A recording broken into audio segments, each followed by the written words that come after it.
everyone to the Cantina. Doors are open, bars open. Let's start talking. So how's everybody doing this week? Super Got my good. my Blurg Fire Ale. I'm ready to go. Nice. Well done. I got my croissant. So as I will say is, this week while everyone was asking everyone else how often they think about the Roman Empire, Dave Filoni just said, "Hold my beer." What a weird synchronicity of a week. Yeah. It's like, I'll just give you the Roman Empire and Kinsugi armor. Yes.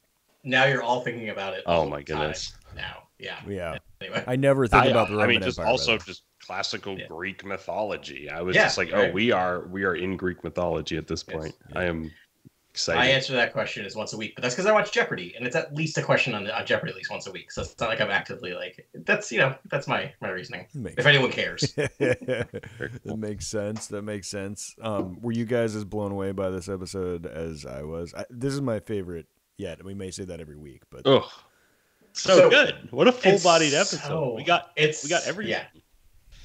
It is so good that I'm gonna give you a peek behind the curtain about as we talked about, I missed 2 weeks ago. Last week I was still recovering from COVID. I did not get a bad hit with it, just got a little bit of the brain fog. And one of the things that you also get with COVID is if you are prone to migraines, you can get migraines. So last Wednesday or this Wednesday is what you're saying. Yeah. So this Wednesday I got a doozy of a migraine where I got the actual confusion. And I had to ask my wife, did this happen on Ahsoka? My wife was laughing. She almost started recording me. Because I was like, and I won't list it all because we'll go through it, but I listed all the things that happened because my brain was telling me, there's no way this actually happened this week. It had to have been confusion. This could not have actually happened on the TV show of Star Wars. So, yeah. Dude, yeah, that's the way I felt too. I was like, this is... Well, it was first just a dream. Yeah. It became a frightening reality. Yeah, I was kind of felt like it was like... Or a special reality. I loved this episode. I'm blown away by Thrawn's dialogue. Lars Mikkelsen, just amazing in live action. Yeah, just seamlessly just transitioned from an animated character to a live action. I also super respect the choice to keep him sort of in his Grand Admiral image and that sort of ironed fatigues and slicked back hair. He could have been the Thrawn we got at the beginning of the original Thrawn novel, where he's been in a wasteland or surviving and sort of just as rugged looking as his troops. But no, he's still keeps a tight ship, and I loved that. Yeah, I loved that so much. No, totally. It was such an interesting to finally see Thrawn live action and get teased with it, and just it took my mind a minute because I'm like, oh, this is just Thrawn, because I'm so used to hearing that voice and seeing that from Rebels, and I'm like, it was Thrawn. It's exactly what you would expect from a Thrawn reveal. Yeah.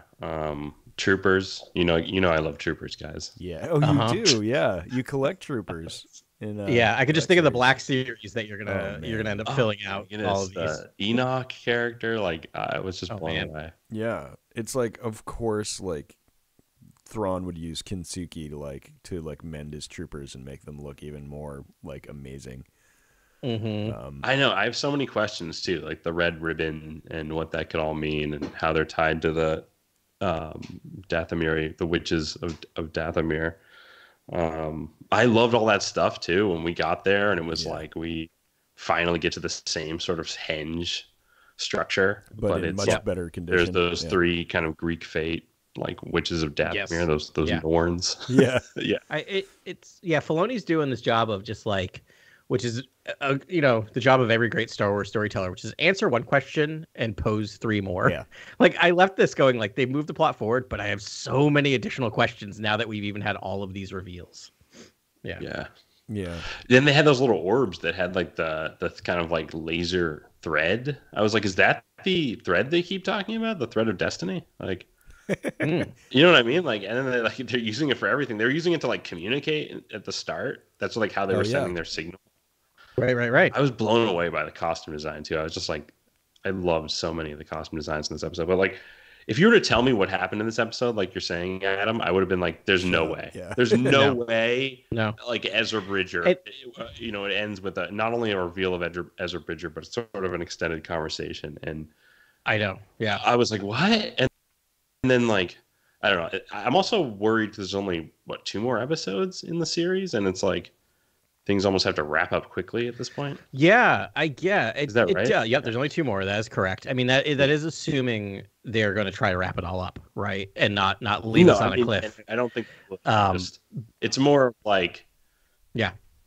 We just got to Ezra. Where's Ezra gonna be in 2 episodes? You know, like that's. I'm just wondering. Yeah, here's the thing: is like I actually feel kind of the opposite because I think we talked about it last week. I thought for sure, which is why I knew it wasn't going to happen, is that I thought for sure we get like Thrawn at the very end of this episode, and then an Ezra maybe tease, and yet we get a lot of Thrawn and a significant amount of Ezra in this episode. So I'm like, we have crossed goalposts faster than I thought we would in this season. So it's leaving me like a lot of like, what are you gonna do for 2 more episodes, right? Like there's so many things they have to reveal. And like the other thing, just this idea of like if someone, this is another thing that I think Star Wars does really well. If someone told me the plot of this episode, I'm like, that sounds dumb. I never want to see that. Does that make sense? Like if someone told me this is the plot, I'd be like, this is going too far in Star Wars. And I watched this whole thing happen. I'm like, this is like perfect Star Wars. Yeah. I actually like it. I like the dark magic. I love it. I just didn't think I would. No, yeah, I absolutely adored it. I was really sort of doubtful about like how this faraway galaxy was going to be special in some way. I was really kind of worried about how you do that.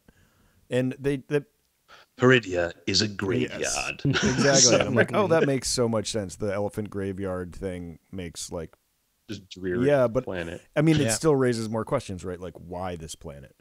What is the significance? And Baylan goes on and on and on about like how like the significance. This is a land of fairy tales and stories, and like Baylan's got his own agenda. Yeah, that monologue is so good. Yeah, he does. Monologue. And that is probably the most. I don't know. I can't even say it. There's so many like fascinating parts of this, but I think that if I had to rank them, that's the question I'm most interested in. Like, what is Skull after? Yeah. I have the mysterious power he's searching for. And these might all be intertwined, but I have a bigger question. Not a bigger question. I don't mean that. The bigger question for me is Thrawn mentions when he starts saying how many people are going to go out, like they're going to send people out to look for things.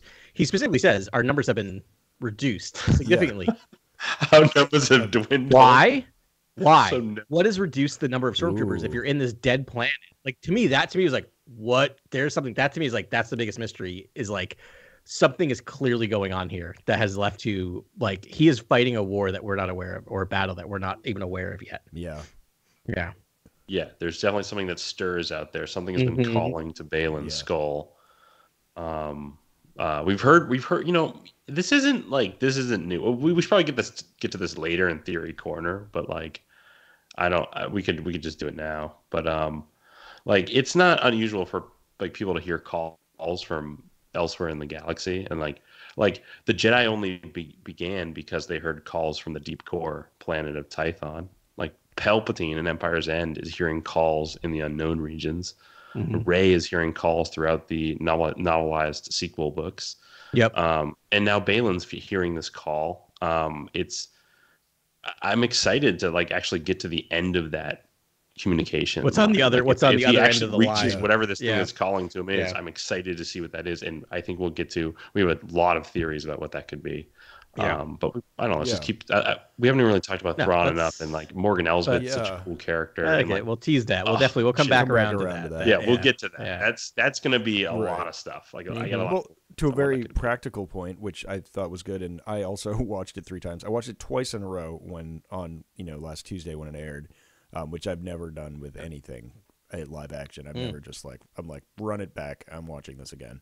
And then I just rewatched it, and it took that 3rd time to really realize, and it's because I'm slow, but how this all went about. So the Night Sisters, somehow Thrawn was able to find the Night Sisters, bring them to his side, convince them he can get them off the planet, assuming that's what they want, which it sounds like it is, because they're paying him in something, like what's in the crates. There's another, like, another big question. Are those crates or are those like coffins? They sure look like coffins, but they look like sure you could put a body in those things for sure.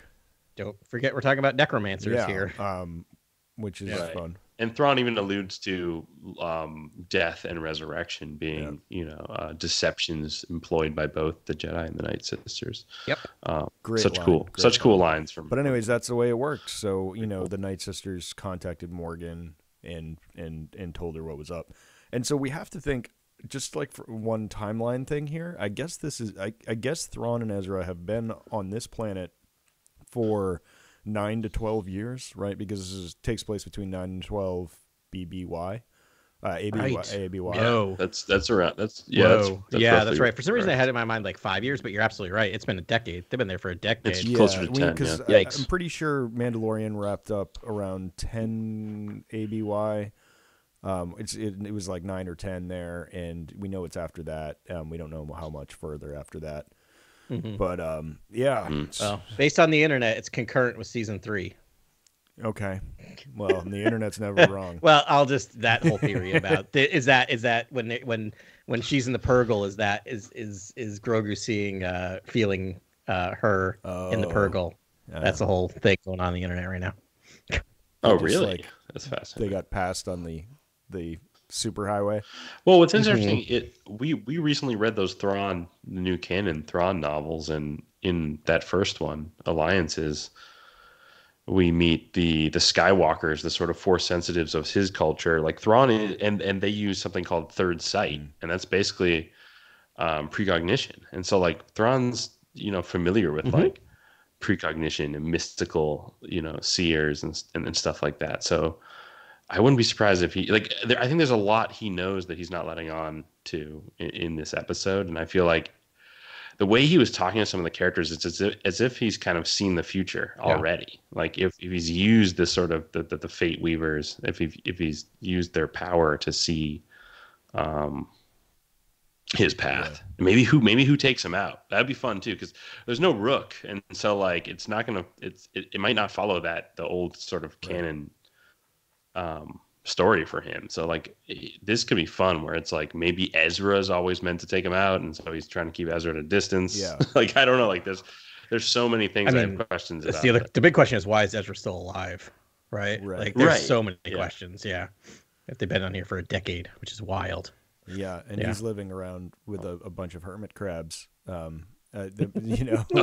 everywhere. That felt like Return of the Jedi to me in such a magical way.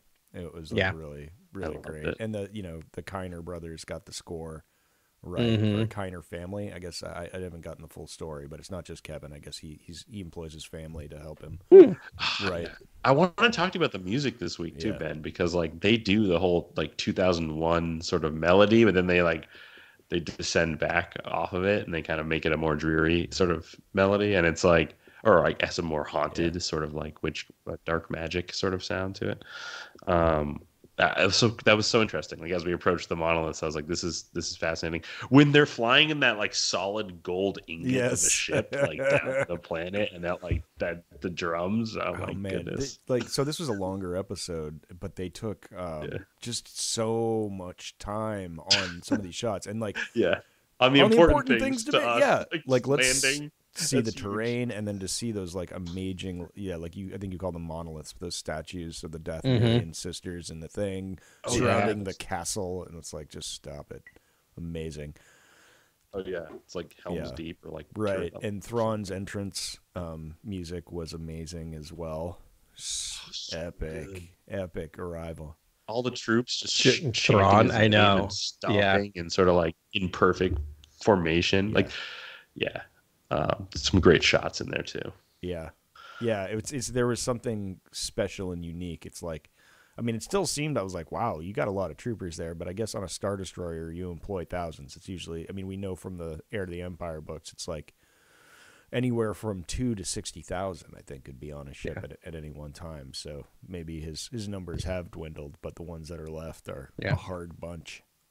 So that's interesting. But it's some people I think are in the belief that the troopers are like the product of necromancy. Yeah.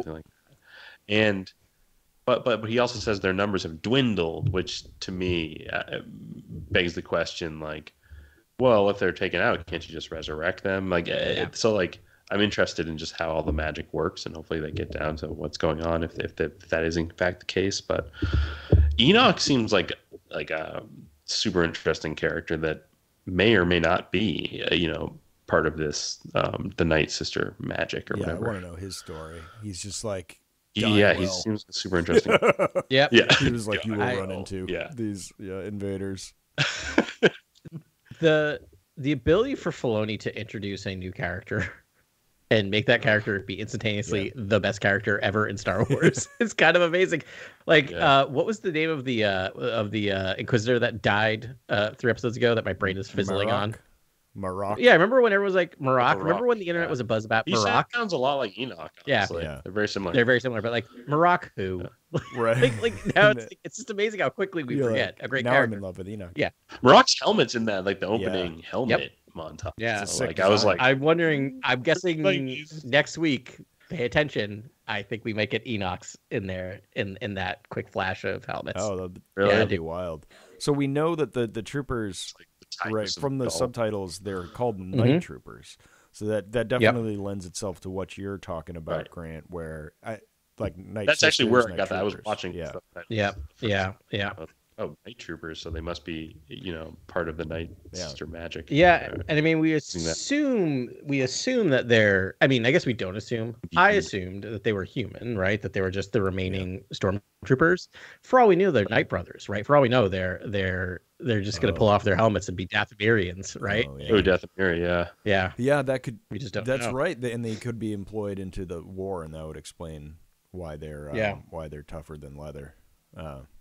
That's actually a great theory. I love I'm wondering, we've talked a lot about the setup of Mount Tantus and like the cloning operations, but I wonder if he sort of swapped in the Dathomirians for that cloning program. Oh, 100%. Totally. Yeah, this is a big bob and weave towards dark magic. Because that's a nice twist. Yeah. Instead of clones, you get resurrected corpses or whatever they are, or these witches and their thrall.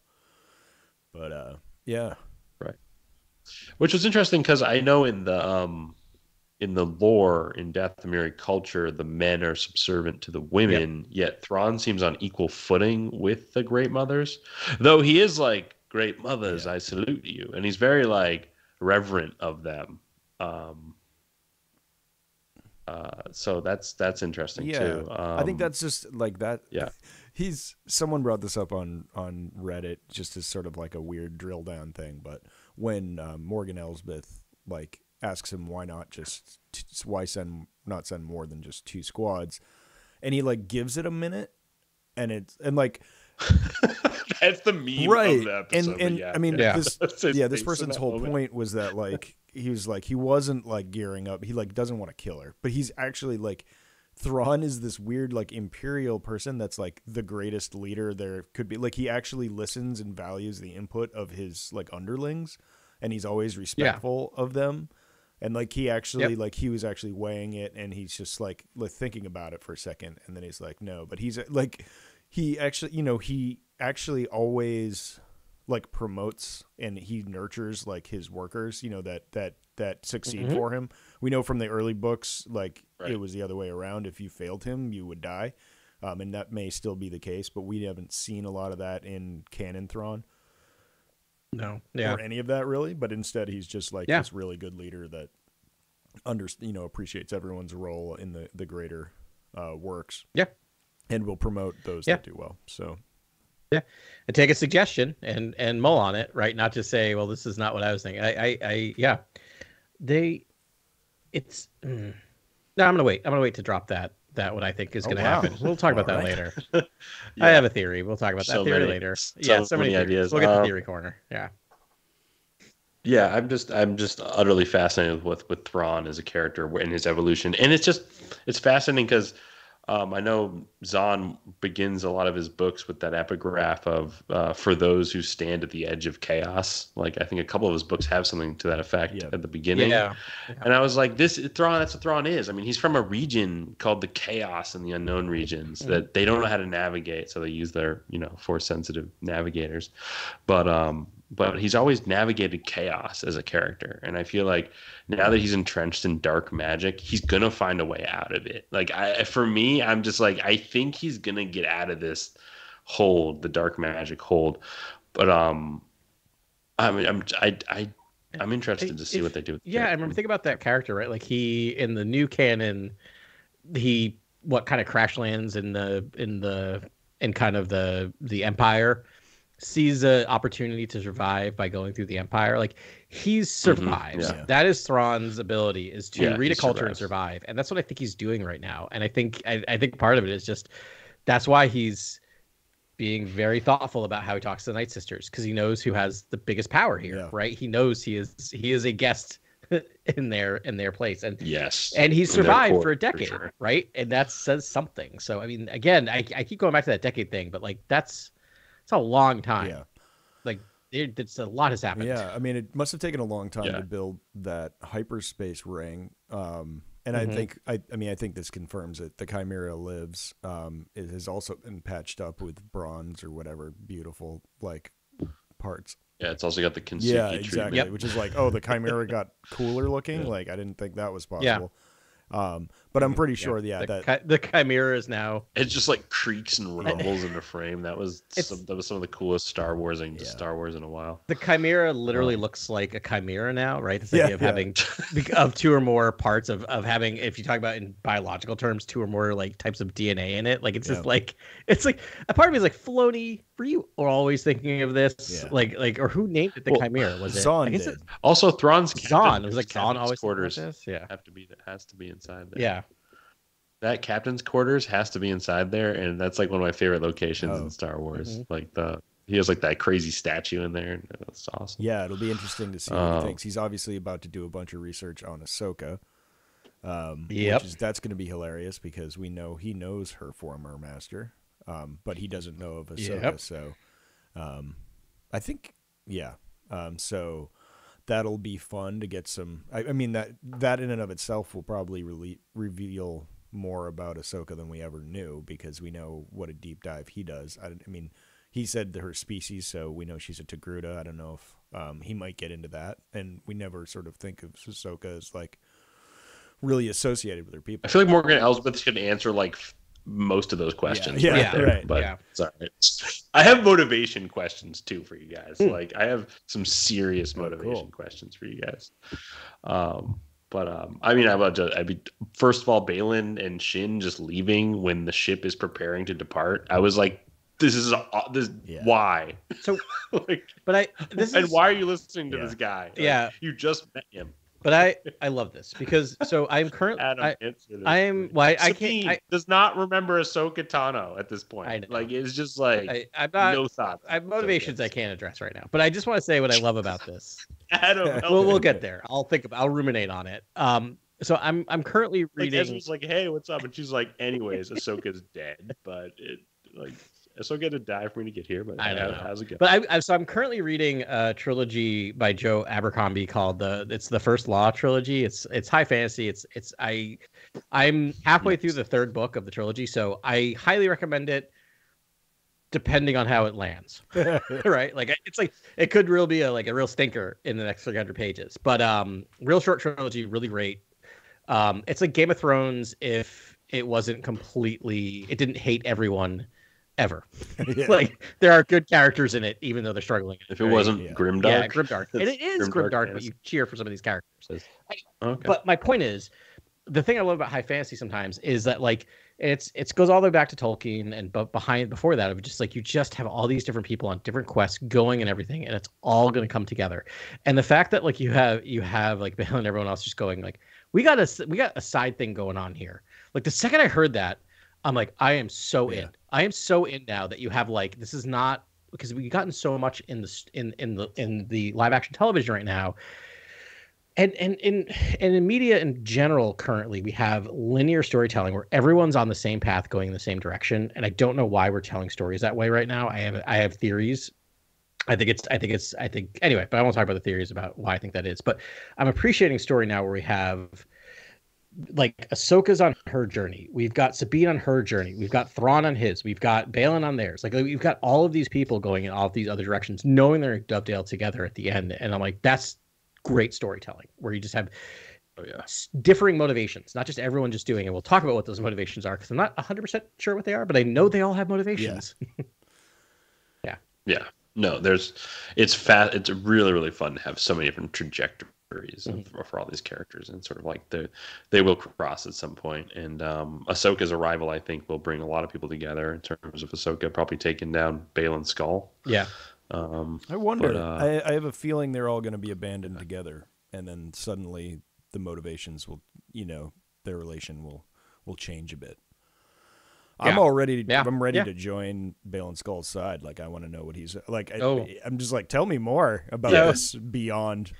Right. Yeah, we can move off Thrawn and go to Baylan Shin Island and sort of talk about them. Have I teased enough? Can I just say what I think's happening here? Because I'm just kind of like, I can't not. Baylan Skull's the big bad of this entire season, not Thrawn. He's the big bad, and it's gonna be. I have a feeling we're gonna have Thrawn uniting with our heroes. I have a feeling that Thrawn's gonna do a bit of a not hero turn, but a bit of like the enemy of my enemy type of thing. I think that's the story we're gonna get, because I think Baylan he's kind of said it. So he said as much in this episode. He basically wants to kill everyone. He wants everything dead. Like, he just wants this everything. And I think he's going to awake something that's similar. We have Filoni, who loves doing, like, what was the name of, again, sorry, I still have like brain fog, but in Rebels, the giant thing that they awakened, Bendu, thank you. Like, he loves giant powerful force beings, right? Yes. And I have a feeling we're gonna get something like that, and it's gonna be a larger of like, oh boy, we all have to take care of this thing. Anyway, that's my thought. Right.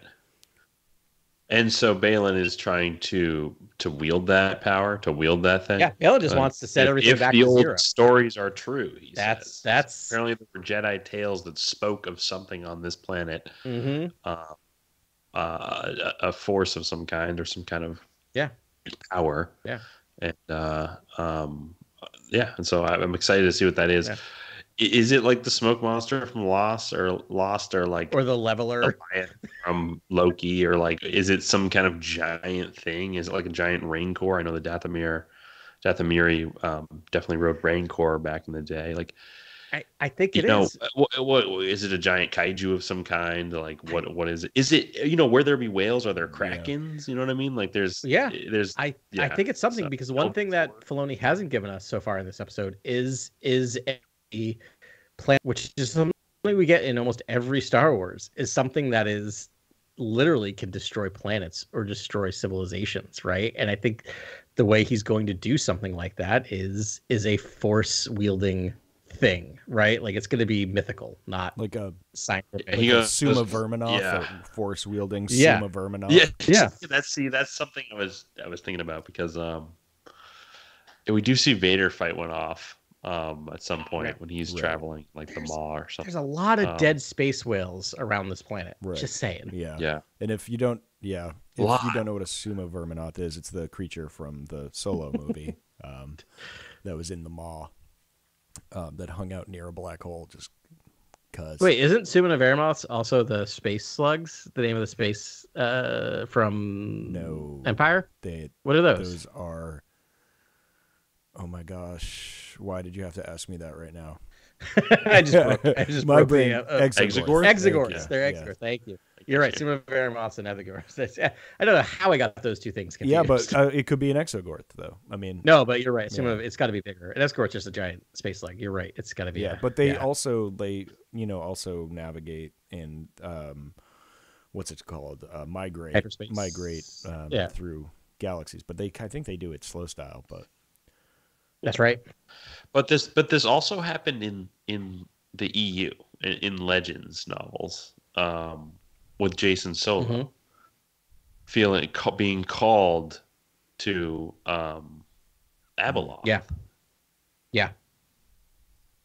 that's like a dark force entity that when the fate of the Jedi books were written, it was around the time Clone Wars was in production. Yep. And I think they reached out to the author of those books and the authors, I think there was multiple authors, but and said, if you want to incorporate Abeloth into the sort of the Mortis arc and those Celestials, you're more than welcome to. And they actually do in that book series. They actually do incorporate sort of the Mortis arc and Centerpoint Station, and how like they basically hint at the idea that there were Celestials that were moving planets with a large space station to basically arrange them in, and then also to put one planet, I guess, as a sort of like prison world for one of the Celestials. And the Celestial became Abeloth, who was like this dark entity that was all powerful, that took over Jason's mind and then basically affected everyone and went into multiple people,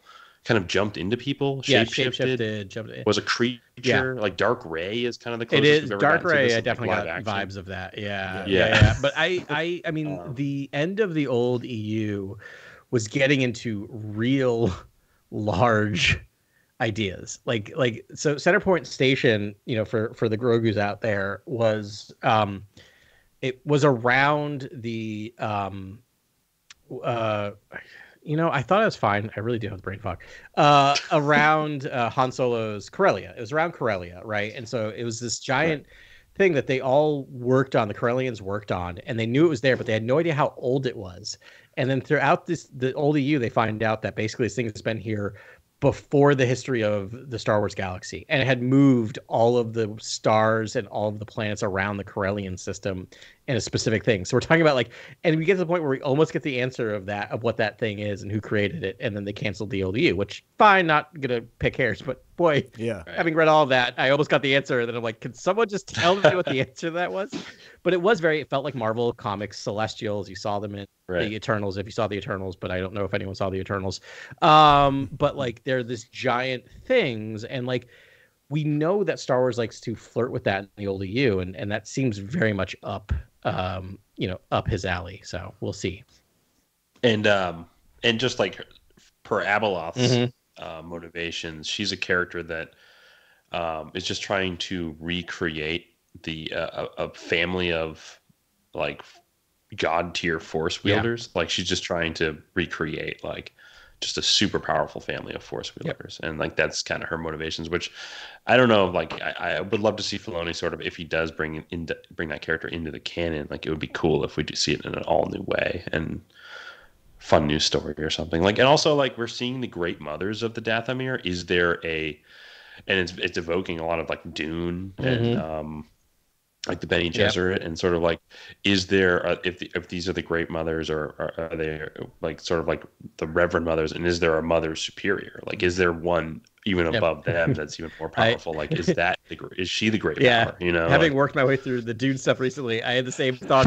Who's the greatest mother? Yeah. Filoni's also Villeneuve doesn't get to have the weird little devices, the warbling devices that move around slowly, molasses through a hallway, the hunter killers in Dune, or the scanners in Blade Runner. It's Filoni's I'm doing it too. I know. Yeah. Yep. I mean, borrow from the best, right? Yeah. No, it's great. I love. So Adam, you're thinking just to circle back on this, because now I've had time to think about it. So you think the motivation for Baylan Skoll is what? Terminating all life in the galaxy, or killing all the Jedi, or killing all the Force users? I wonder if he thinks the Force is the ultimate evil in the world, right? In this idea, because so have you seen, he's still on his belt, there's a green, it sure looks like a green kyber crystal. Have we seen that going around? No. On his belt, look through the internet, it seems like he still has his old kyber crystal sitting in his belt buckle. It seems like he has a really interesting connection to the Force, in terms of he's not he just feels like someone who thinks that the Jedi were corrupt, the Sith are corrupt, everything's bad. He just feels like an anarchist in a lot of ways to me. Just this is what's destroying the world. It's not humans, it's not governments, it's the Force. The Force is corrupting everything. The Force is bad, and I'm going to use it to destroy everything. Yeah, I loved that he was talking about canceling the cycle. He's the Empire And that casts down the cycle Jedi. is- The Jedi topple over the Empire, and it goes on forever. And I'm going to end that. And I was like, Right, but what you okay. can talk about is it's not the Empire.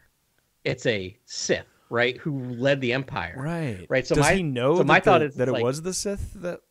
I think so. I think he's tuned But in enough to he know. named it so, the Empire. So yeah, the Empire led by a Sith, the Jedi led by a Yeah. Jedi Council, right? Like I think what he's saying is just like light versus dark, and we're all stuck in the middle. Right? Like we as the universe just stuck in the middle, or the galaxy, of these two forces fighting, and we just keep getting put through the meat grinder. Yeah. Right, as their endless battle continues. So my thought is like he just wants to end the force. that's interesting. Because I don't really know what he's talking about at all, and it's sort Nor of. do I. But I'm fascinated by all of it. I mean, I like it from a storytelling point of view because I also want to break the cycle first. Like, let's do something different know. and have a different antagonist Yep. and a different motivation. That was the most meta part of the story. Really, was he was like, Was it the most meta Jedi part? fall and Empire's rise again and again and again, because we know through video games and ancillary material that it's constantly been a cycle of the Sith have control the galaxy, the Jedi control the galaxy, the Sith control the galaxy, the Jedi control the galaxy, and he's just like, I'm going to go back to the beginning and stop the cycle from ever starting. Yeah. To me, that's what you're saying, Adam. Extinguish the Force, or it's like if the Force itself, I guess, or stop either organization from forming. Right. Really. Yeah. Like, Something. Yeah. But use the world between worlds. Like, I guess use the That's a good point. use that. Use the gateway. Is that the power? You know what I mean? Like, there's so many. I think we could really drum up so many theories for what this power could be, because it's like, again, there's another thing from Legends. The what is it called? The flow walking or something. What's that one? There's like other time. Oh powers boy. in Star Wars. I forgot. Are out there. I wiped myself. Yeah. So Jason goes on his like spirit quest, which is one of my favorite things, where he just goes to all the other Force users and learns all these other Force abilities, which I'm like, that's awesome. I want to see that. That's great. That's what we should give Luke when we start telling his in between. Story is like all these other Force users. What can you possibly do? And one of the things Jason learns is what was it called? Flow walking. Flow walking. That's right. Yeah, by the Angti monks. Yes, he learned he basically can time travel, and like he ends up like bringing people back. Like he does something. Names are gonna escape me, but when Anakin Skywalker or Anakin Solo yes, there's an Anakin Solo dies. He brings his girlfriend back in time to be able to say goodbye to her like one night. Like, so he does these things to turn people, to bring them back to like, pivotal moments where they technically could step in and change it, but he's like, just don't do it, because it kind of So we've seen character, or we've seen known time characters travel. to change the course of history in Star Wars before. It's just what could be.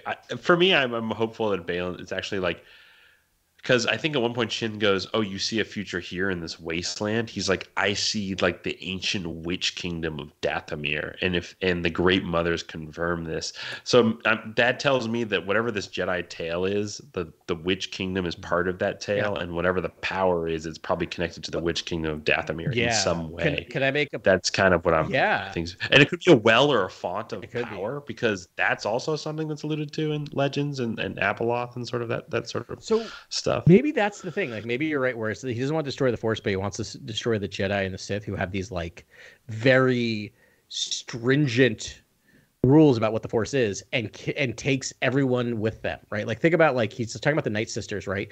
Why are the Night Sisters destroyed? Right. Because of the Sith, right? Like all of these other Force users who have like communed with the Force, and like the Night Sisters, you can say they're witches and they're evil. They never, as far as I know, tried to take over the galaxy, right? The only two entities trying to wield power in the galaxy that we've seen are Force users are the Sith, number one, and to some extent, in a certain point of view, you could say the Jedi, right? Maybe not. I wouldn't say it's necessarily true, but if you look at like Baylan's perspective, what he saw was them getting really close to the powers of government and becoming tools of the government, right? And so from his perspective, the Sith and the Jedi are just are basically just too corrupt. And then Force is fine, but once you start putting these my brain's faulting, but too many things on it. You know what I'm saying? I hope. Please, someone talk. I stop. I really do love that Baylan loves the idea of the Order, but also thinks they were lost and that there was no future there, like he says in this episode, like as if like the entire ideology was doomed in his mindset. But he also like alludes to the fact that he was like there when the Jedi Temple was burning and he saw it. Like, if we do come across some greater power, I really do hope we get some glimpses of Baylan's past, like just sort of like more set up for who he is as a character. Because like, I love that sort of stuff. I love digging into. My favorite crazy internet thing of the week related to that is that people are going nuts about whether or not he's the little kid that gets startled when Anakin turns on his lightsaber. Have you seen that one? That kid has been so many. I know so many things. Yeah. I'm like, as a things. Parent of a 3-year-old, I hate to say the sentence I was about to say, but that kid dead. Yeah. Move on. You you hope that he survived. And Baylan, I know a lot of people like Snoke, right? Snoke, like look at Snoke. Yeah, that could be a lightsaber. Baylan already said he was like a little older than Shin Hati when he when it fell too. Yeah. Which makes sense. That's better because he old. I love that he gave us Boken Jedi. That's a new term. Boken is a wooden sword used for practice by samurai, and that sort of makes sense. Just like this next tier post formal order raised Jedi, and so Shin Hati was like like me, and he was like, no, you're something. I'm training you to be something more, and that. That generates more questions. Yep. I have more questions. Yeah. That is tantalizing. That's just it's going around my head on a Mobius strip, and I'm like, what is something? All right. So more? What's your read on that? What do you think that means? Something awesome. I don't know. Yeah. I mean, like I just have no idea. But it's got to be like if you're more than just a Jedi, or I mean, because it's true. The Boken Jedi just sort of like get put on a little path. They follow the will of the Force. They have some little mission that they work on. Some missions are bigger than others, but Quinlan Voss is probably helping with the path now, and Cal Kestis is I don't know, he was going to try and rescue the a data archive and rebuild the Order, and then Obi-Wan Kenobi's babysitting, and like everyone sort of has their own like smaller thing, but so I mean if it's something more, then it's going to be a mission to change the galaxy, I suppose. But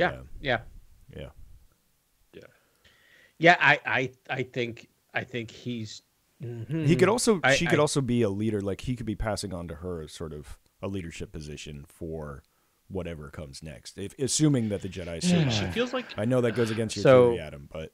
No. Which is okay. We will get to Ezra in a moment, and we'll talk about how all my theories all the time are always wrong, and I'm always sad. Oh no, I know. I was so sad. No, I mean, not sad. I was just sad for. But as I will say. And this is not just blowing smoke. I'm always so happy when I'm wrong because they give me exactly what I didn't know I wanted. But we'll get to that. But my thought is that like if my theory is correct and that Baylan is the big bad of this whole thing, is that this is a very super villainy way of saying I'm training you to be so much more, which is basically like just a cog in something that's going to change the galaxy, which means she's a sacrifice. Like she's just a chess piece. But in his view, a chess piece in a glorious path, right? So she is so much more than one of these people doing all of those kind of minimal things that you're talking about, Ben. Because when we look at what the Jedi are doing during the rise of the Empire, is a lot of them are just biding their times until someone else can come along and fix it. Not really get cynical about it. Right. Kind of the case, right? They're waiting for their moment, but they're waiting for like a chosen one, perhaps, to come along. Yeah, or I'm not chosen. Someone else Jew. Yeah. Yeah, it's fascinating. When it comes to Baylan's mission, Baylan's search for this power, and him being the main villain of the entire piece, I have to think it's because the show is called Ahsoka. It's really dealing with her sort of Jedi heritage and sort of how she's now expanding beyond that and her evolution after the sort of Force encounter with Anakin, and then. Now, approaching this planet, she seems like she has a completely new attitude about just like how to go about things. And but but also it's like I think it's a lot of people dealing with their Jedi past, like Baylan and Ahsoka. Yeah. And to me, if they do introduce a new power on this planet, it could be super interesting if it also reflects that Jedi past in some way. And if you do a little more digging on the Witches of Dathomir, there's some information in Legends that basically a Jedi had started the Witches of Dathomir. Like a character from long ago was exiled, and Thrawn many times in this episode says the word exile. As we're in exile, our numbers have dwindled. To me, this is the planet a Jedi would be exiled to by the Jedi Council. Yeah. And starts this kingdom. And to me, it's just fascinating if a great power does exist here. It has some sort of connection to the Jedi and how the Jedi wronged this character. And so the character lived in torment because of, that fate. Lived in torment or lives in torment? Or right. Or lives in torment. Right, because Correct. if we talk about the Sith, right, their Still whole thing, out. I mean, we know from Palps, right, he knows the power of immortality to the fact that he just if you read Rise of Skywalker expanded novel, right, he jumps out of that body immediately as falling down the shaft and is living forever for the most part, right? So he not probably him or Plagueis are not the two to probably first discover the path to immortality. Yeah. It'd also be so cool if there was a prison, kind of like the prison they kept Sauron in Lord of the Rings, like when he was the necromancer. That'd be very cool. I mean, we have Ahsoka the White. Right. We're halfway there. Right. Right. We're halfway there, right? And again, that's what Lucas and that's what Star Wars is. It's borrowing.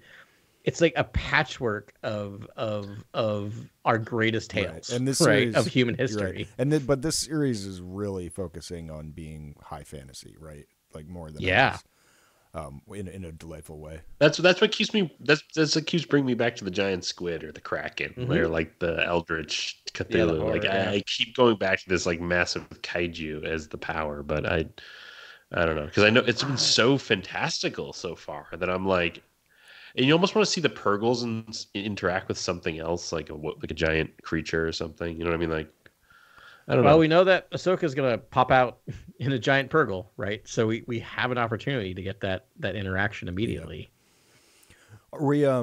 So Ahsoka, I guess there's not too much to say about her in this episode, though. You mentioned the most meta part of the episode, Grant, and I have to say the most meta part would be when they said in a galaxy far, far away, when it was actually a character says a long time ago in a galaxy far, far away.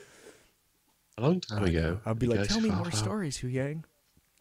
Yeah, it's like Hu Yang, more. I feel like as a grumpy old man, I feel like I should hate that. And I feel like I do hate when they do certain things which are kind of like callbacks or fan service. But boy, did that actually make sense, because it literally is a long time ago in a galaxy far, far away, and I'm like, wow. Yeah. Right. Wow, you did the work to make that work in a way that didn't feel clunky. I was blown away by not hating that line. Yeah. I heard it and I'm like, I should like that. Why do I like that? I should hate that. Because it Adam. works. Hate that. You should hate that's it. the thing. But Filoni's got taste, man. He hits all these fan service buttons, but I mean, he never. I don't think he ever does it. It doesn't feel shoehorned in. It's very organic to what Star Wars in. Yeah. Dialogue. Yeah.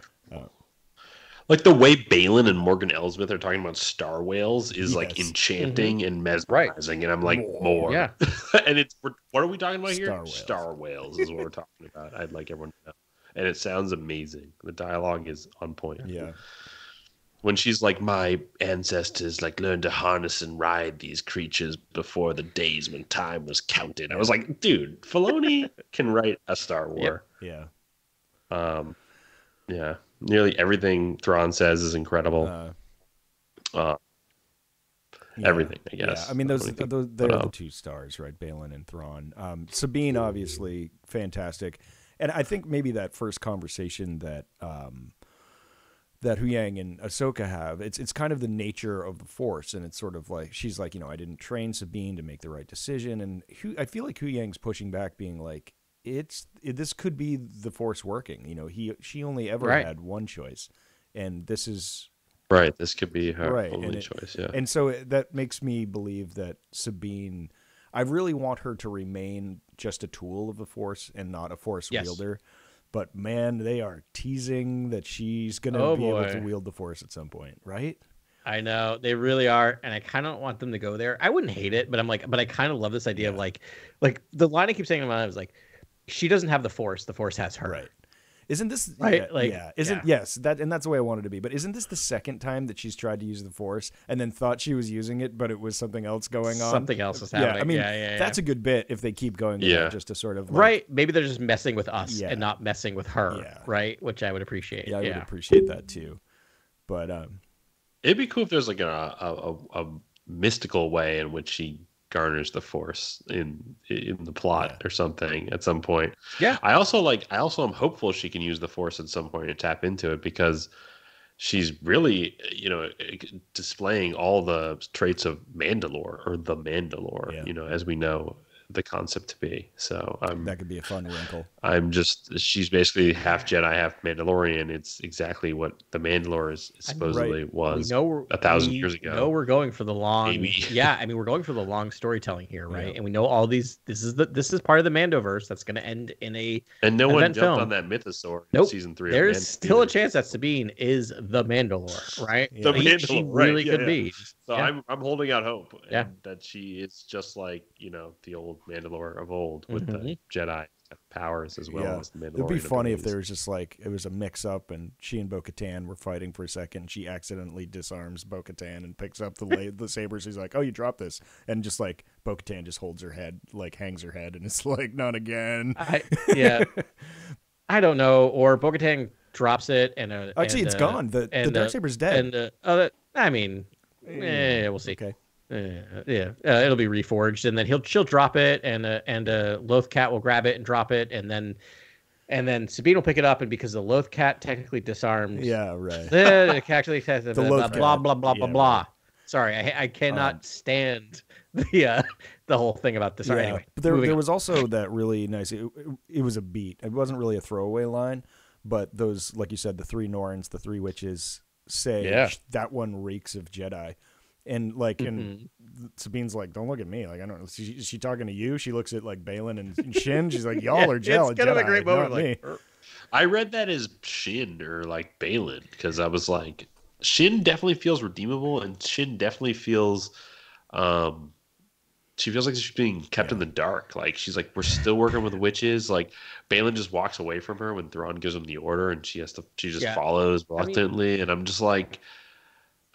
like, why is Baylan sort of like just leading without informing her about, the exact motivations for what's going on here? He seems so taken with whatever's calling to him that he's not even like looking behind him and making sure shit knows what's going on. Did I talk about this last week? Because again, brain fuzz. But like, Carly and I were talking about like, we kind of wish Shin was like 13.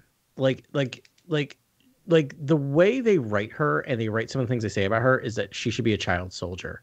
And so part of what I'm trying to get at there is like, regardless of my thoughts about that, I feel like she's very similar to Ahsoka, who got pulled into something and does not know what she's part of. Like, just as like Ahsoka got pulled in the Jedi Order and then is suddenly a child soldier, that Shin has this ability. There's no Jedi Order for her. She's pulled in by Baylan, and now she's used by Baylan. That I agree. Like, there's a turn for her of just her not seeing the other options that are out there for her, right, with the Force. It does sound like, I mean, it would make sense that he's keeping her in the dark because she's not going to like what fate he has in store for her. Yeah. Right. So Ben, this is kind of where I was at too, where I was like, he's searching for some ancient power on this planet. He's bringing his Padawan with him.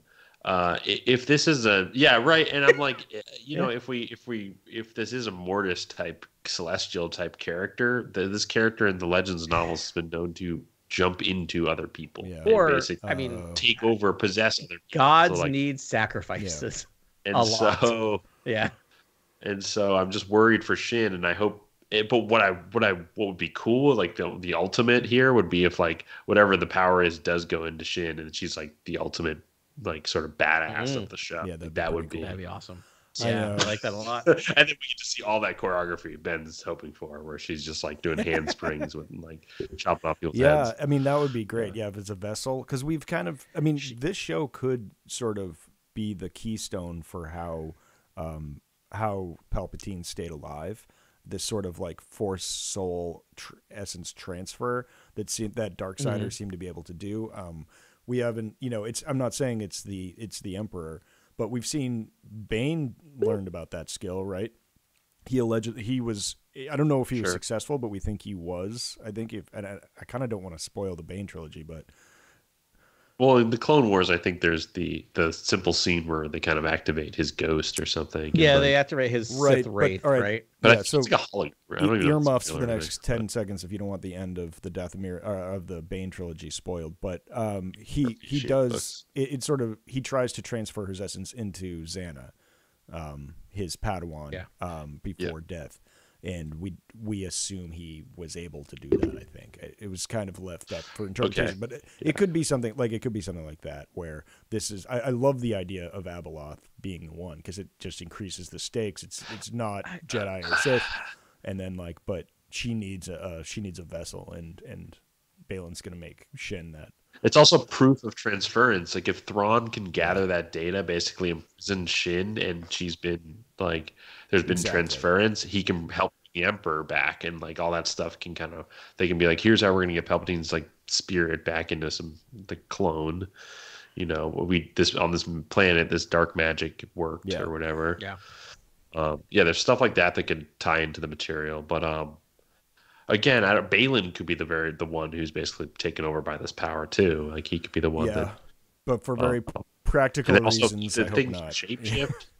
So if the character can shapeshift, it could really play with the Ezra, Sabine, Shin sort of triangle. You can really play with that whole thing and spook people out. Sabine could be evil to Ezra, and Ezra could be evil to Sabine, or however it's manipulating people. I like the idea of Shin being the big bad, or transferring, or being around, or being more, because two reasons. One, it's just why introduce this character if you're not going to do anything with her, right? Like other than I don't want her to be the exposition character, right? They're just for exposition, which is just, if that's what it is, I'm going to get real angry, because that's a waste of a character, right? Is that's just someone you can talk to, that doesn't make it feel like, so they explain to the audience, an audience surrogate. I don't think that doesn't seem like anything Filoni's ever done before. A character is there to serve a purpose. He doesn't. So I think she's going to be more. The other thing, and this is getting a little behind the scenesy, and I don't want to use. Okay, Ray Stevenson, great, passed away far too young, far too soon. Horrible. They do not seem fazed by his passing. Right, which makes me really believe that, other than being super secretive, or they're just it's not actually going to affect the story. His story is the end of the season. He doesn't make it through the end of the season, and it would be weird if it honestly be weird for him to still be alive at the end of the season with the way they're setting him up. He is the kind of the archetypal villain of a Rebels season. So he's the Grand Inquisitor. He only lasts kind of one season as that main villain, and he's going to bring forth this season the bigger bad, right? He's gonna end up getting hoisted on his own petard. I have no idea what that means, but I love it. What's a petard? Really? That will definitely be the confrontation with Ahsoka. Petard's a steak. I'm just interested in this thread of destiny. Never heard hoisted on your petard. Anyway, it's a great saying. You should look it up. It's a great saying. Yeah, just be careful when you're saying it. It sounds vile. It's not great, but it's a wonderful saying. It's fine. It's not bad. It's just Should we talk about Ezra? Yeah. Ezra. All right. Yeah. Can I start? I feel like I've been starting a lot, but since I had the big theory of what Ezra was going to be, I will just say this very quickly, and then I'll let you all go. Is that I really, really thought I wanted him to be this broken down, being used by Thrawn, and then when I saw him there leaning against the thing, thriving, I honestly got choked up. I got super choked up, and I was so happy. I love that Ezra spent 10 years in exile, just being Ezra. Like just like I have like He doesn't even so skip a him. beat in the conversation. He's like, I knew I could count on you. Yeah. And I'm just like, And oh yeah, it's kind of like their last heartbreaking. conversation they had. Also heartbreaking, like, but wonderfully Yeah. heartbreaking. So I'll let you guys go, but I was just, it was. So we wonderful. get Ezra, and he's like, "Hey, but so really funny back and forth. I love how they took the time. Mhm. Also, they like her going into that village. They took, I mean, I think it lasted 5 minutes of her walking through the village and just looking at stuff, and you're like, oh, Ezra's not there, Ezra's not there, Ezra's not there, and then like finally you get there. What should we name these like these crab people? Like the undershells or the shellfoots? They have a name. No, they're called the Noti. The Noti, like yeah. hobbits. So I think they need like a hobbit kind of. I like the undershells. Shells, Yeah, undershells. Yeah, I like undershells. Jenny I loves love them because she loves horseshoe crab, or what are they called? Hermit crabs. They know a lot Yeah, for hermit- living under a rock. I gotta say. It's pretty amazing. It's so Star Wars. It's so Star Wars and so Rebels. Like it's so something that Dave Filoni would have done. But it's perfect. Guys, can I, one tangent before we go full Just Ezra. before we Ezra. Yeah. Is everything on this planet fearful?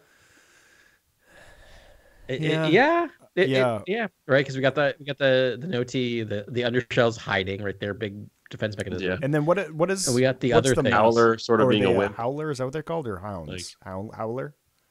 Howlers. I love. I just want to say I loved that bit with the Howler. That was like shamed. Oh, Yes. Oh yeah, that was made. It was Dog great. owners. Oh, just like such a great bit, and you knew exactly what was going to happen, and it was so great. They took the time with that too. They really just held up that shot. I was like nice. he's coming back, and then like he's like, Very Chaplin. If you're a dog lover, how can you not love them? It's so it just made me think of Finn, my dog. Yeah. It was Just like the happy face and the wagging tail when she brings him back, and it's just like. Mm-hmm. But anyways, Ezra in his chainmail Yes. and Chainmail, Yeah. and like the villager Prince of settler Persia, attire. outfit. I forgot what you asked now. Looks exactly like animated Ezra. Like they did such a good He job did with spot the actor. on. The voice is like, perfect. it's The wild. mannerisms. Voice, Voice, the perfect, mannerisms, as you said, the he delivery, really like looks it's just like I'm like that's yeah. Ezra. Like Sabine Really looks like and Hera took me a little while to like Beard though, to big bushy beard. bigger, but like he was Ezra immediately. Like So he gets right in and he's like, "Hey, but it worked, right?" Which is talking about the like Purgle maneuver and like the end of that. And he's like, "Right?"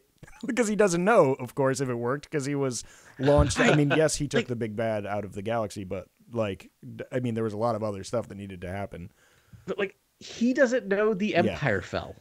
Like I just that to me is like amazing. Like he doesn't know. Like so he won. I wanted to Like, do a that's speed amazing. run. Yeah. That's the best line too, where Sabine's like, "Typical, always a plan, never a good one." Yep. It's like savage Yeah. takedown. Yeah, that was fantastic. So I wanted to do a speed round because, Then he's like, "I can't wait to go home." About About that return trip. I Yeah. cannot wait He's like, to I've board got that so many plane." questions. Should we speed round what his questions are? Yeah. Because I assume next episode he'll be like, he'll know. Thrawn is the only one who like has howlers. Why are you? On a Yeah, howler? that was one of them. Why are you on a Yeah. howler? How did you That get was here? one. Obviously. Yeah. How'd you Why get did here? it take so long? What happened to the? Is that my lightsaber? what happened to the Empire? Yeah. Is Hera doing okay? He'll ask about Hera and Zeb and Chopper and. Does anyone know about a kid that came from a desert planet that was really important? Yeah. That's right. He's like, oh, totally. He knows about Luke, right? He knows about Luke. Hey, did anyone hear about Obi-Wan Kenobi? Has that happened yet? Right? He's like, did Obi-Wan Kenobi ever show himself? Oh my god. Does that mean anything to yeah. you? Yeah. Yeah, it does not know. The other thing is he does not know about. He's like, "Have you fed my cat?" Have you fed oh my no, cat? yeah. Oh no. Yeah. it's dead. Just like occasionally. Yeah, like he does not know about Jason, right? Because there's no way he would know about that. So that's wild. So he would not even have a question to ask about that. But like, she's just gonna drop Jason because like she probably doesn't think about the fact that she wouldn't know that, and that's gonna be like an amazing. Yeah. moment. So Jason must be the exact age of whatever ABY we are, right? Because it had to have because she had Hera had to be pregnant pretty much when Kanan died. Right, which is right He's at like 10 though. So that's yeah, about which is right. About that's about right. where we're at. Yeah. So that sounds right. Yeah. That So just or like not. so that's so weird. It's just like so Ezra was born on whatever day it's called, Empire Day. Empire Day, yeah. So was Jason born on whatever the equivalent is for That's dude, fall? that's why That'd she be wasn't at hilarious. the Battle of Empire Yavin. She was like giving birth. That's right. She was like giving birth. Yeah. She's an hour 38 of I don't even Yeah. recall. Yeah. Huh. Yeah, I thought Ezra was great. I'm excited to see what I'm so his happy we role get will be. 2 episodes with her, maybe. I have a feeling we may just have I wonder if we're gonna have an episode of just Ahsoka figuring out how to get there, or if we're just gonna get it So there I had immediately. this wild idea. Are we in getting to theory time yet? We've been through okay. theory time. We kind of broke out. All right. Yeah, we're there and back again. When we started talking about Baylan, that's All right, where I've it got a started. like full tinfoil theory. Oh, let's that- go. Actually, when Ahsoka is never going to leave that planet, or at least not in this series, and that Baylan is actually going to present. I know we've been talking about how it's going to be malevolent and we need a bigger bad and all that, and you guys have totally sold me on it. But what if Baylan's actually got a good idea? And what if they get abandoned and maybe Baylan's got an alternate Jedi order that he wants to set up that's not a Jedi order, it's something different. And then, Ahsoka with her new, like, I just follow the will of the Force and do what's right and help my friends, is like, this is actually the best way to go.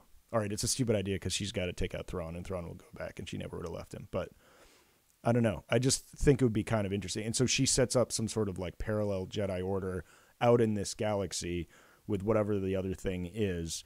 And this is why we don't really see her in the sequels, but like in the next phase, there's going to be this other sort of like school of thought that may rival whatever Rey is doing. That's my tinfoil theory.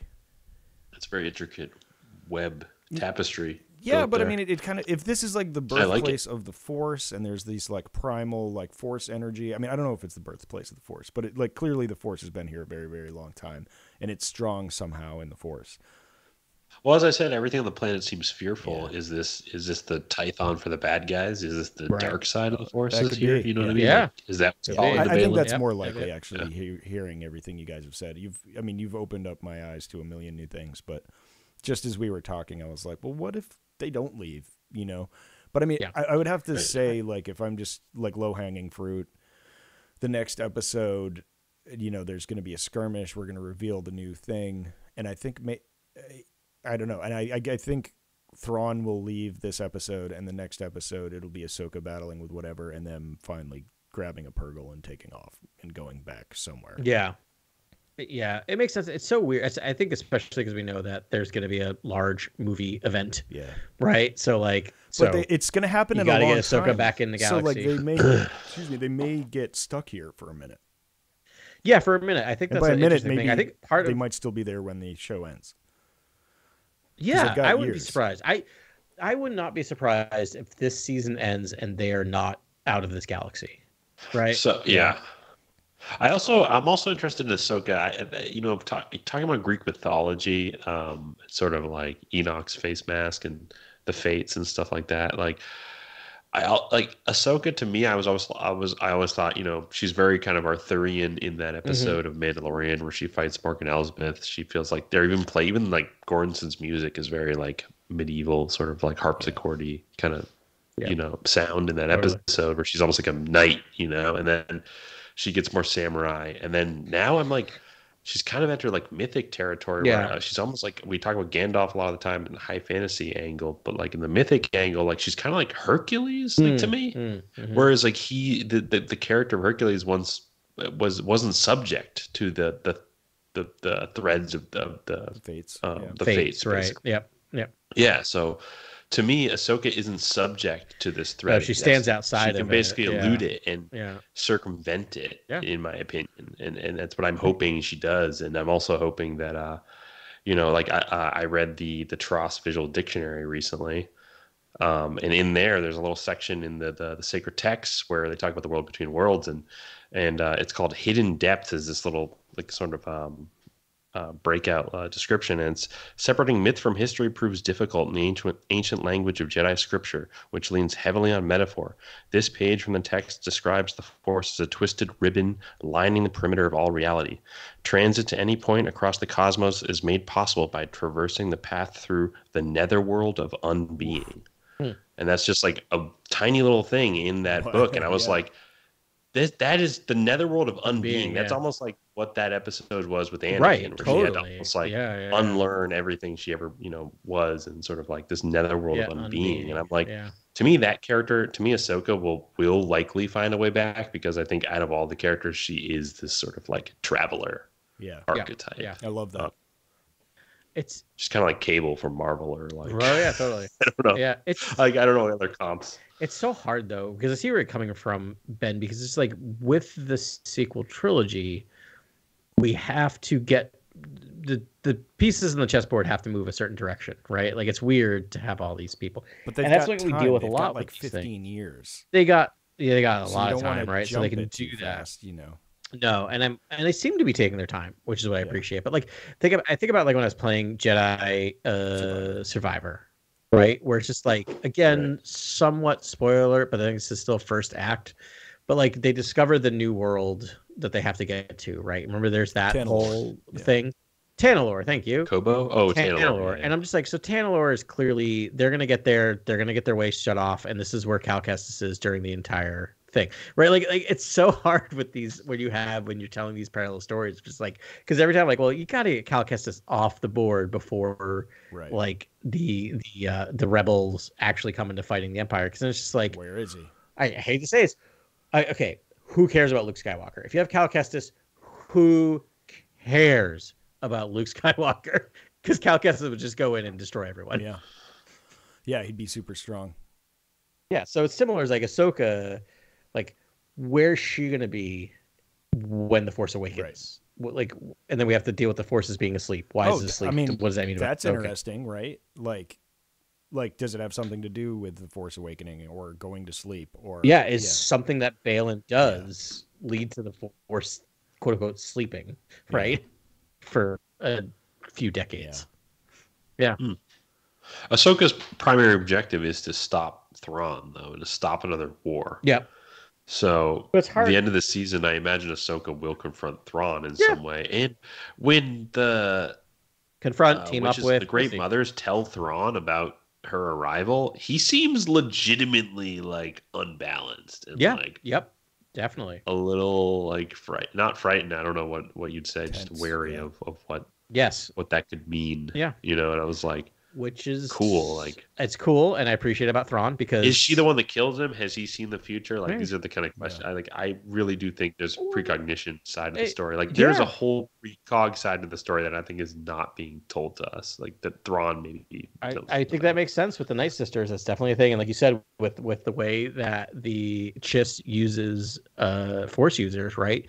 There's something there. Totally. I think the other thing too is he knows not to underestimate full-blown Jedi. At this point. Right. Like, so he might be like, oh no. He's just constantly dunking on Morgan. He's like, I thought you knew not to underestimate a Jedi. He's like, our numbers are dwindling. So no.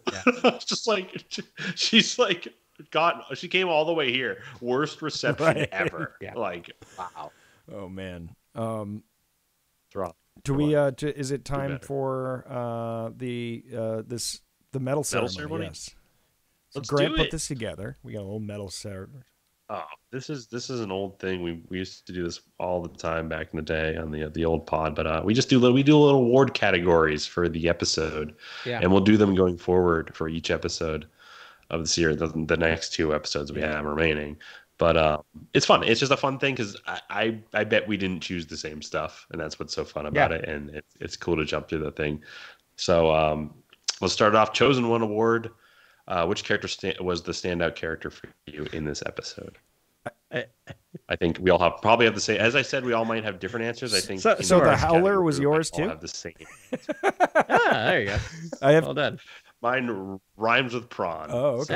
So I imagine that's where you guys chose as well. But no, mine rhymes with Enoch. Enoch. Yeah. Oh wow. Okay, because I could have gone Enoch across the board. Yeah. I may go Enoch across the board. I can't just like just can't be full Enoch. I was trying to be an edgelord there. It was, and I really thought you were all going to pick Baylan Skull. Baylan was my standout. Oh, you're awesome. Baylan Skull. See, I was this Thrawn, is why you're it's Baylan important. Skull. Wow, it's important to do this, right? Because Woo. also, I mean, it is hard for me. Like, I mean, Thrawn was an amazing Thrawn. Baylan Skull continues to be the force that moves this whole thing forward. Like, just love it. But I mean, Enoch.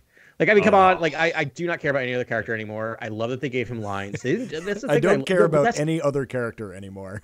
No, because that's the thing is, like, it could just be like. Wait, is that not the character from The Expanse, the actor from The Expanse or something? Oh, is that who that's going to be? I believe so. Okay, so Enoch is now my favorite character of all time.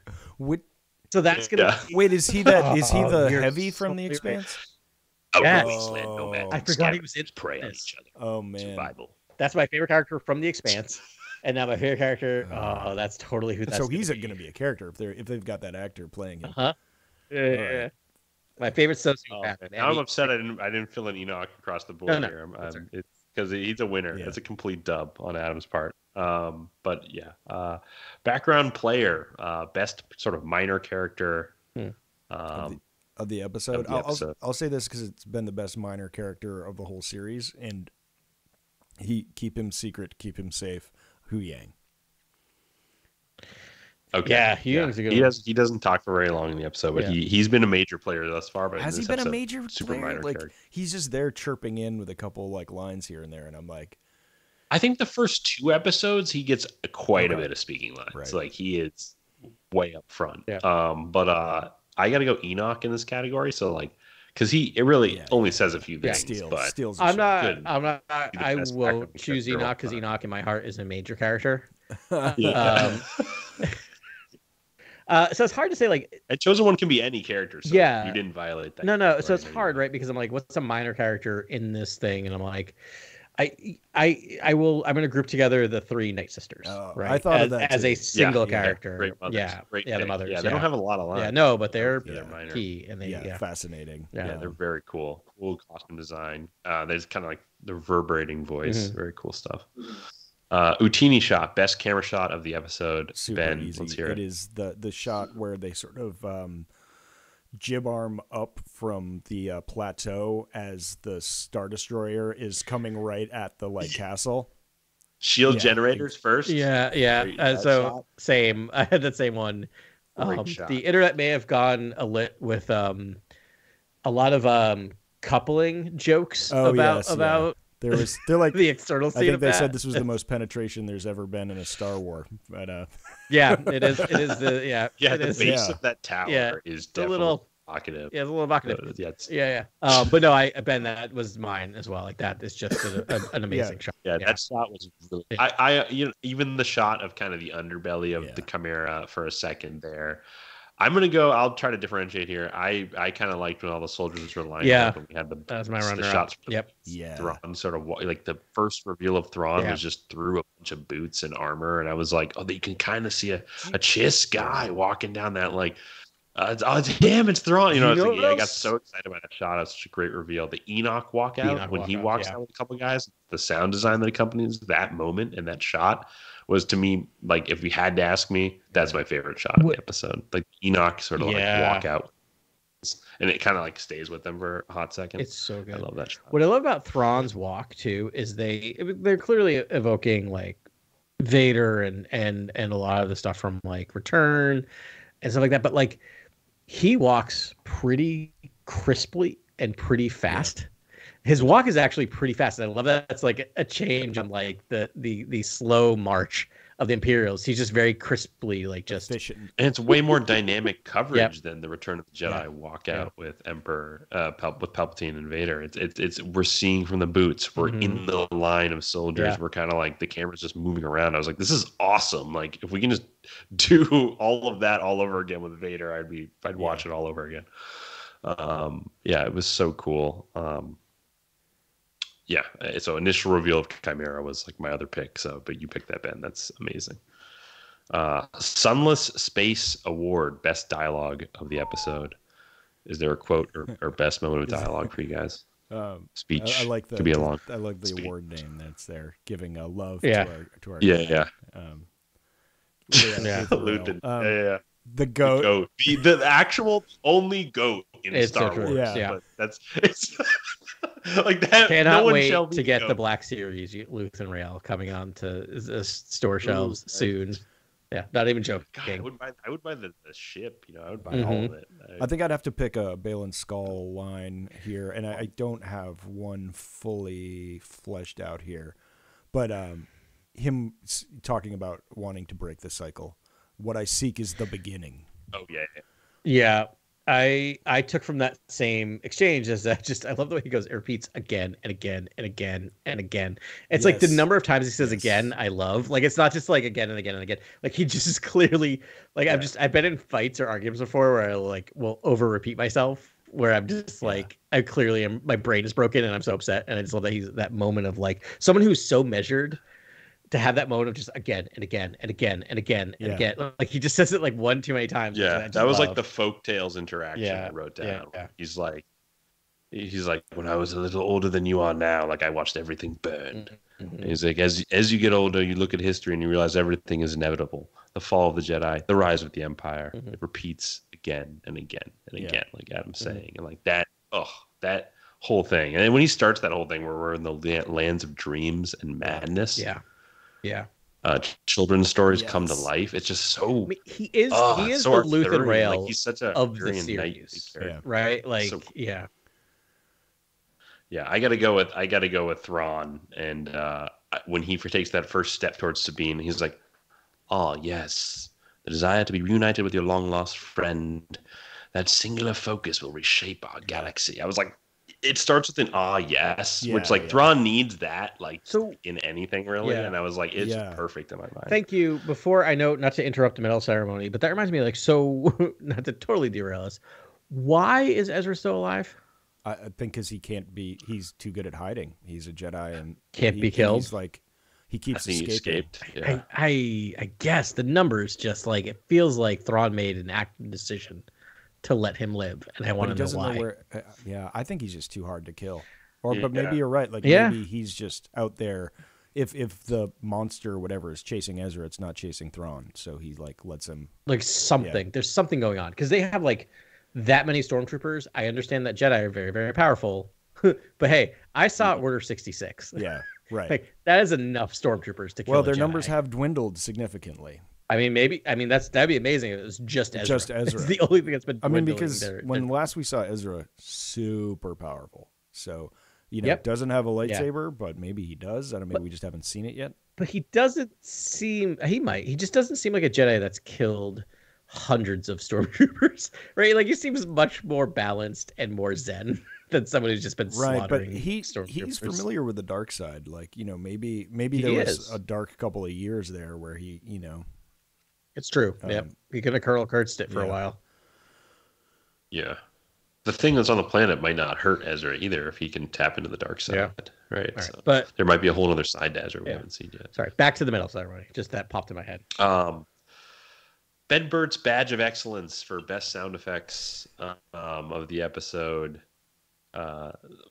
What's your favorite? What was your favorite sound effect of the episode, or just moment of sound? I got to think about this because there was definitely a moment I was like, where I was like, "That's amazing." You know what? It might have been the like weird chanting going on while Thrawn was being revealed. Ben. Oof, God, so good. Literally, I was gonna the Imperial Sardaukar sort of like it was the chanting in the boots, and it was really well. Yeah, and there was like but it was like weirdly unsyncopated. There were some other like hoots and hollers and like weird. It sounded like it was really hard for me to sort of pick out anything, but there was like it was like really musical and effective and fun. Yeah, you hear a guy shout attention in that scene. Yeah, it felt.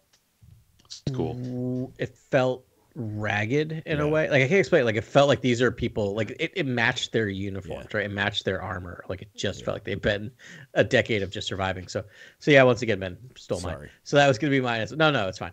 We just have really good takes. This is where I have Enoch again. Oh, Enoch's vocoder. Yeah, again. His vocoder's great. Yeah. Die well. Yeah, it's just so good.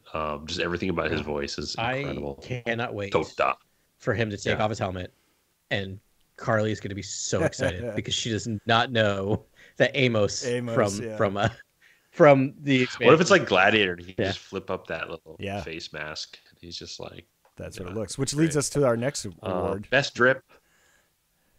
Best Enoch, drip. baby.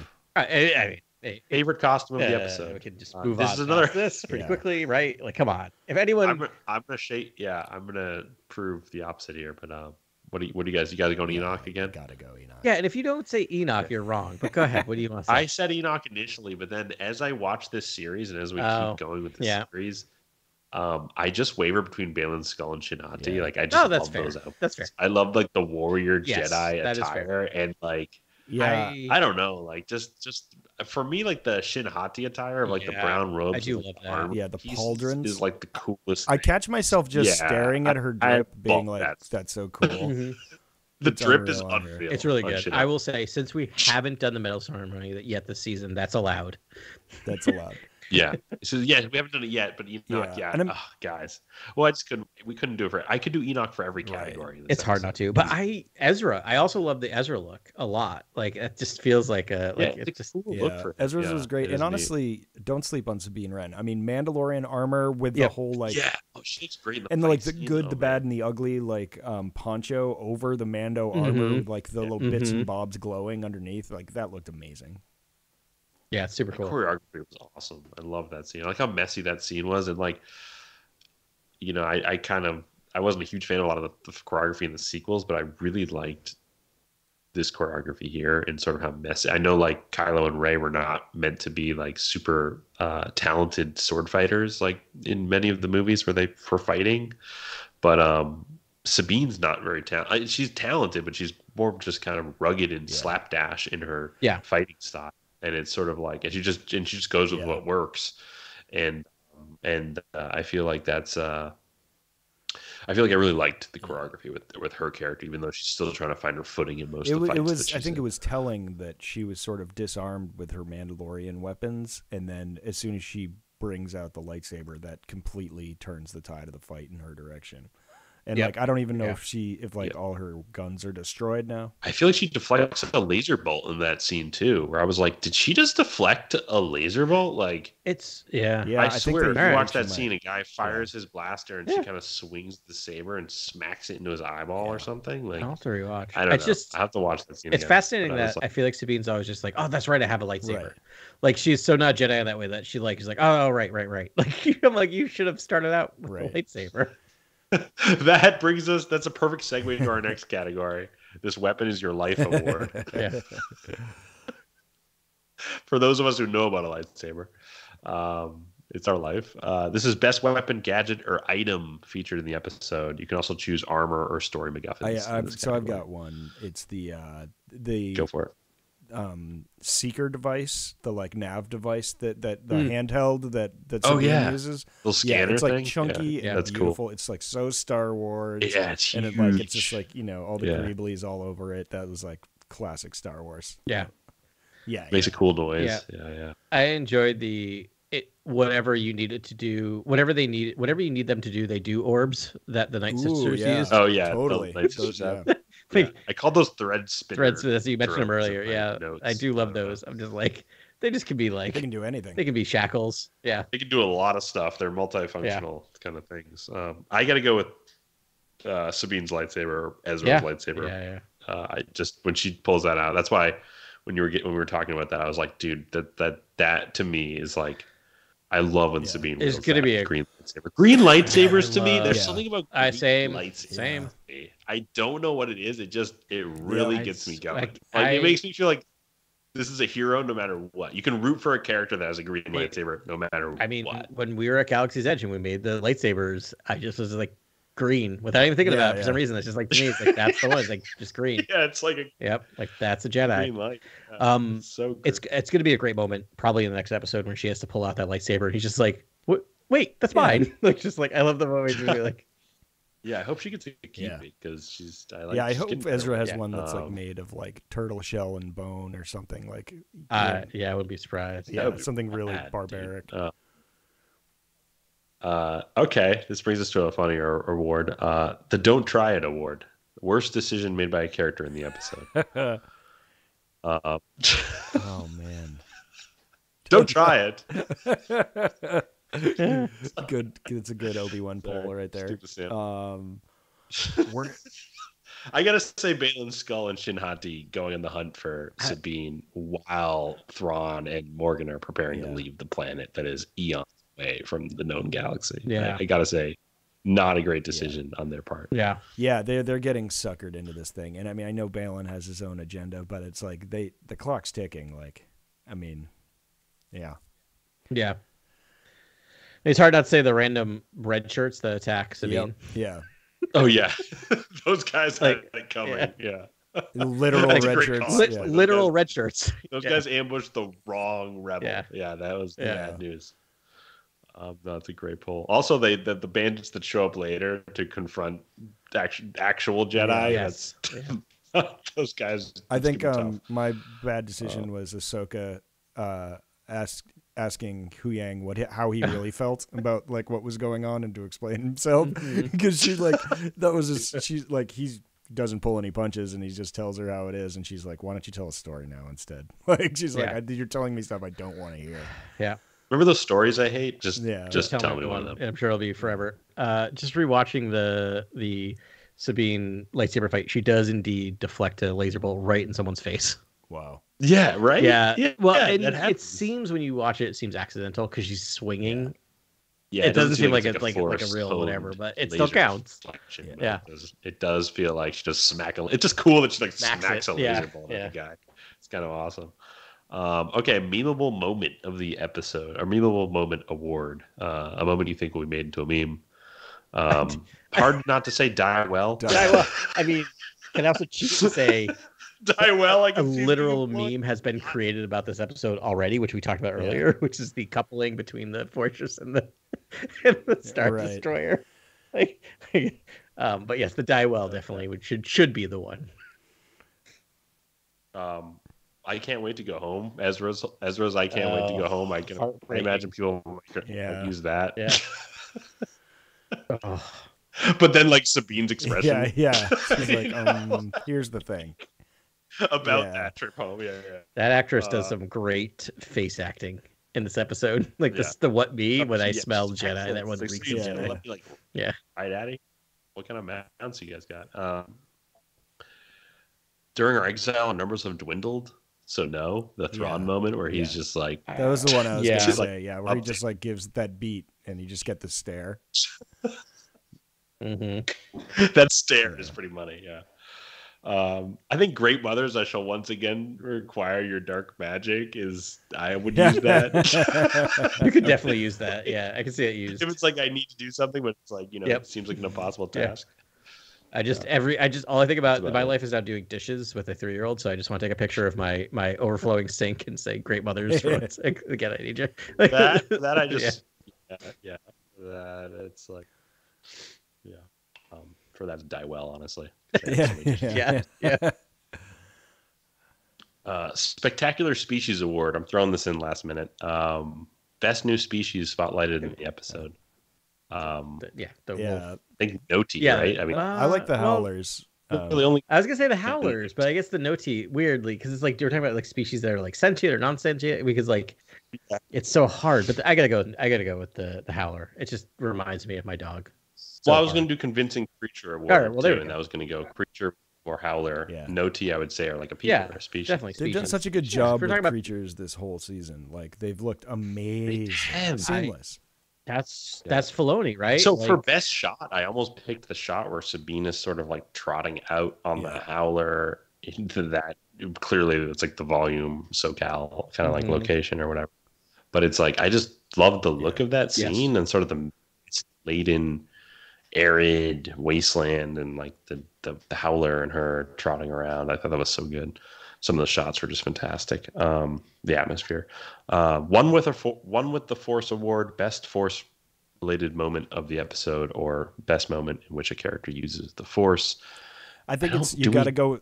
Does anyone use the Force this episode? Oh, does anyone use the Force this the episode? Night Sisters do. I mean, okay. But I think I would probably go with the Sabine moment where she's trying to use this Force and it's faked and it's the thing. Yes, that would probably be it for me. When the Death Star arrives. Yeah, that's definitely Yeah, no obvious. Yeah, No same. obvious Because to me, you use could of argue Force, her deflecting, but again, I don't think that's really the Force. I don't think like I mean, no, other than like Ahsoka communing a bit with the Purgles, but like no, I don't know. It's really Like not, yeah, it's really just that almost false moment of the Force, with Sabine, which is kind of a fun moment. Yeah, which is great. I mean, once again, we get a lightsaber battle and all this other stuff, and almost zero Force use in an episode of Star Wars. It's so we get cool. all the Star Wars. Yeah. Already Very right. cool stuff. That's it. That's it for Medal Ceremony. That was fun. And I think that's it for this episode.